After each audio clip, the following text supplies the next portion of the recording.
Well,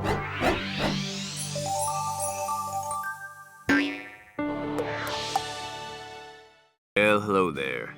So you want to hear all about the pro-slavery movement, eh? No, down here. I'd let him tell it, but his version would probably be a little biased. This guy feeds me and provides me a shelter, so I love him and all, but to be honest, he's kind of a racist. He owns 20 or so slaves, that's right, he owns people. I'm not really even okay with him owning me. Anyway, he's not alone. Slave labor is the backbone of the South's economy. Even if that backbone is constantly sore and in need of a good solid tweak at a chiropractor's office.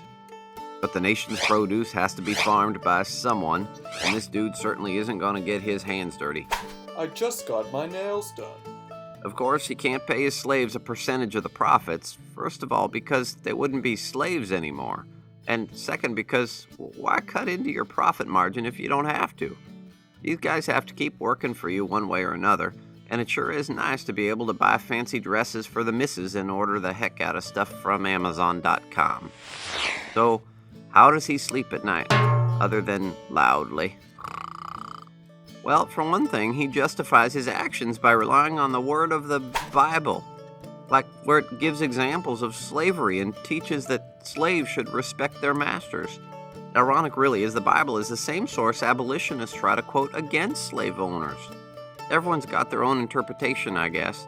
Okay, so the Bible might have been written before the invention of toilet paper, but is the world really that different today than it was back then? Despite how much their situation sucks, slave owners argue that slaves do have it a lot better here in the South than they would back in Africa. At least they're given homes and meals. But to hear these plantation owners talk, it's almost as if they feel they're doing black men and women a favor. You owe me one. It's probably not my place to talk, as I'm just a dog, but these slaves probably wish their masters would just take their favor and put it where the sun don't shine, if you know what I mean. Ouch. It looked like things might be taking a turn for the better for these folks, what with the whole Dred Scott case and all, but we just got word that he lost.